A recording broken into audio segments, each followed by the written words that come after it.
नमस्कार साथियों, मैं हूं रामकुमार मिश्रा, अध्यक्ष प्रजाशक्ति पार्टी समदर्शी। साथियों, मोदी जी 2014 में वादा किए थे कि अच्छे दिन आएंगे। वो तो आज तक नहीं आए, लेकिन बुरे दिन आए हैं सभी के लगभग। कुछ लोगों को छोड़ के जो सत्ता से जुड़ के मलाई खा रहे हैं, दलाली कर रहे हैं या लूट मचाए हैं, वसूली कर रहे हैं, बस उनके अच्छे दिन हैं। बाकी तो हर आदमी रो रहा है। आप देखिए, जो हमने अनुभव किया है, कम से कम 11 समस्याएं ऐसी हैं जो चरम पर पहुंच गई हैं। पहले भी थी, लेकिन इतना चरम पर नहीं थी, जिसमें भ्रष्टाचार चरम पर है। आज आप किसी से भी बात करके देख लो, कोई डर नहीं है। धड़ल्ले के साथ पैसा मांगा जाता है हर विभाग में। बेरोजगारी चरम पर है। जितना इस समय भ्रष्टाचार और बेरोजगारी है, कभी नहीं था। तीसरे नंबर पे गौहत्या देखो, चरम पर है।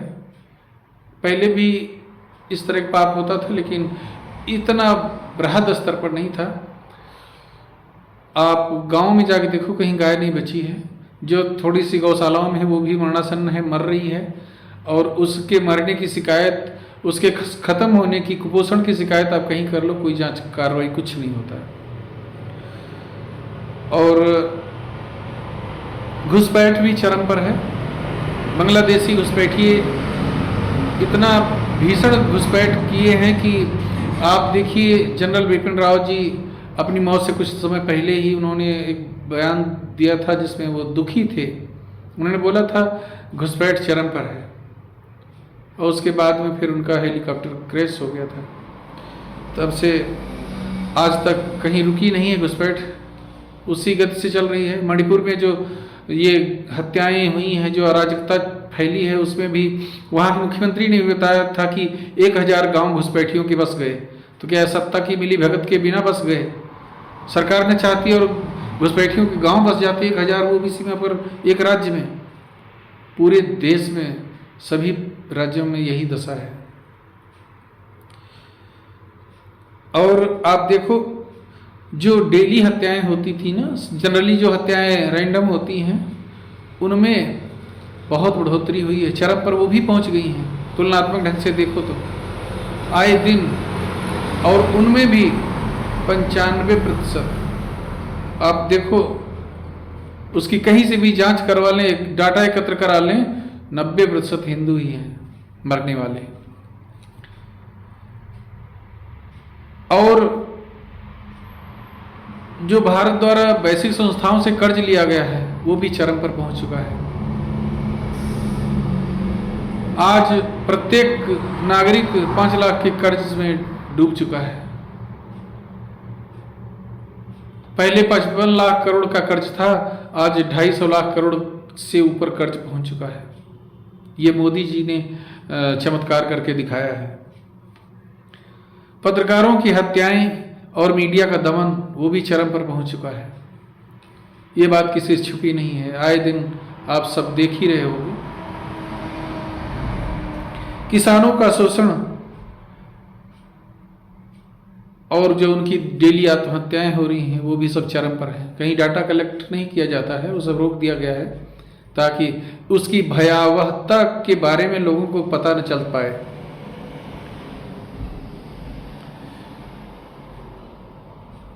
सैनिकों का बलिदान भी चरम पर है। पहले भी कुछ बलिदान होता था, लेकिन इस तरह का नहीं था। आए दिन कोई युद्ध नहीं हो रहा है, फिर भी बलिदान हो रहा है। कहीं यहाँ आतंकी घुस गए, कहीं वहां से फायरिंग हो गई, कहीं, मतलब आए दिन। आप 2014 से अब तक का देख लो, भीषण आतंकी घटनाएं, उड़ी, पठानकोट, बालाकोट, पुलवामा, पहलगांव, ये सब ऐसे भीषण हत्याएं हैं, आतंकी घटनाएं हैं, जो अक्षम्य हैं। और इस सरकार ने कभी किसी का कोई जवाब नहीं दिया, कभी कुछ बताया नहीं कि ये कैसे हो गया।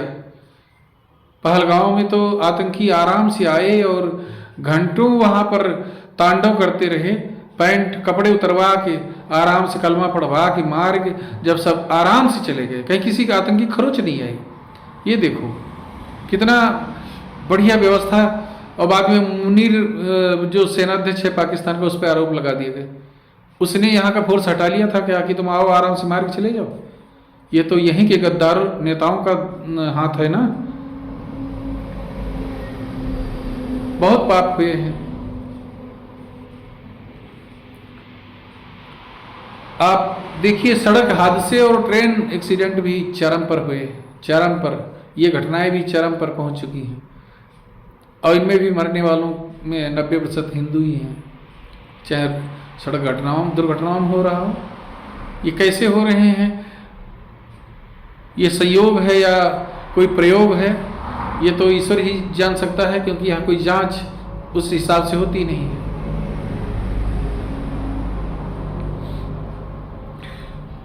ये 11 आपको जो मैंने बताया है, इसको आप लोग अपने हिसाब से भी जांच कर सकते हैं, देख सकते हैं कि वास्तव में सच्चाई क्या है। घुसपैठियों के नाम काटने के नाम पर SIR शुरू हुआ बिहार में, और वहाँ 68 लाख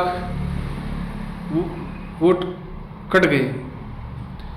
उनमें पता है घुसपैठिए, मुस्लिम घुसपैठिए कितने थे जिनका हुआ खड़ा किया गया था बांग्लादेशी घुसपैठियों को बाहर निकालना है कि नहीं निकालना है भाइयों बहनों? वो कितने थे? मात्र 74। 68 लाख में मुस्लिम घुसपैठियों की संख्या मात्र 74। उसके बाद बिहार में रिजल्ट आए, आप सबको पता है। RJD सबसे ज़्यादा वोट पाने वाली पार्टी है, लेकिन ऐसा डिजाइनर रिजल्ट जनता तो नहीं दे सकती थी, वोटर तो नहीं कर सकते थे। ये चमत्कार तो केवल कोई इलेक्ट्रॉनिक डिवाइस ही कर सकती थी, जिसकी बढ़िया से सेटिंग की गई हो, बहुत सारे इंजीनियर उसमें लगाए गए हों कि इतना डिजाइनर रिजल्ट तैयार करो जो सबसे बड़ी पार्टी उसको 20-30 पे समेट दो। और फिर 20% वोट पाने वाली भाजपा पहले नंबर पे, 18 पाने वाली दूसरे नंबर पे, वो भी 85 सीट जीत लिया। और गोदी मीडिया तो चर्चा करता ही है अपने हिसाब से, जो वहाँ से आदेश मिलता है उनके आकाओं का। लेकिन यूट्यूबर भी मजबूरी में या किसी दबाव में या लालच में वो भी पीछे नहीं रहे। उन्होंने भी राग अलापना शुरू कर दिया कि देखो नीतीश जी अपने दम पर 85 सीटें ले आए हैं, लेकिन पता नहीं मुख्यमंत्री बन पाएंगे कि नहीं बन पाएंगे, ये तो बड़ा अन्याय हो जाएगा उनके साथ। ये डिबेट शुरू कर दिया। और अगला नंबर ममता जी का है, ये भी शुरू कर दिया।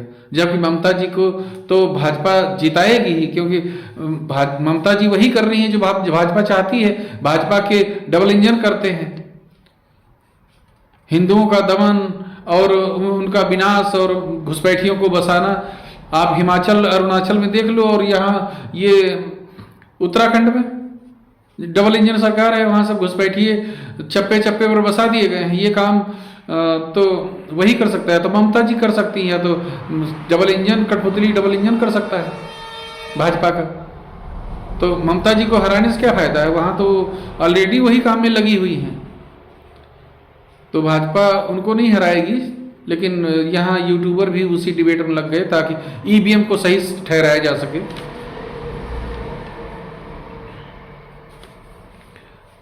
आप देखो जिधर भी जो कुछ है ना, चारों तरफ हाहाकार मचा हुआ है। हिंदू रोता हुआ हिंदू अपनी दुर्दशा पर वीडियो बनाता है और बोलता है भाइयों बहनों आप लोगों को कसम है इसको इतना शेयर कर दो कि ये मोदी जी तक पहुंच जाए। उसको पता ही नहीं है कि उसके ऊपर अत्याचार करवा कौन रहा है, ये हो क्यों रहा है, ये एकाएक ये कैसे बढ़ गया, ये सब चरम पर कैसे पहुंच गया है, उसको कुछ नहीं पता। वो सहज सरल साधारण हृदय का व्यक्ति वो ये सोचता है कि मोदी जी तक पहुंच जाएगा तो ये अत्याचार नहीं हो पाएंगे उसके ऊपर। साथियों, हम आप सबसे जानना चाहते हैं कि आपको लगता है कि ये मौजूदा विपक्ष इन अत्याचारों से मुक्ति दिला पाएगा, लोकतंत्र की रक्षा कर पाएगा?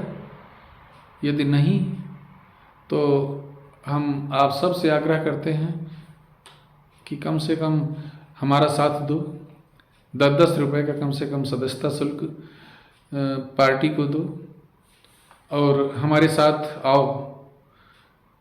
हम बहुत अल्प समय में ये ईडी, सीबीआई, इनकम टैक्स, चुनाव आयोग और जितने भी इन सब के भ्रष्ट अधिकारी हैं, इन सबको मोदी जी सहित झोला उठवा देंगे।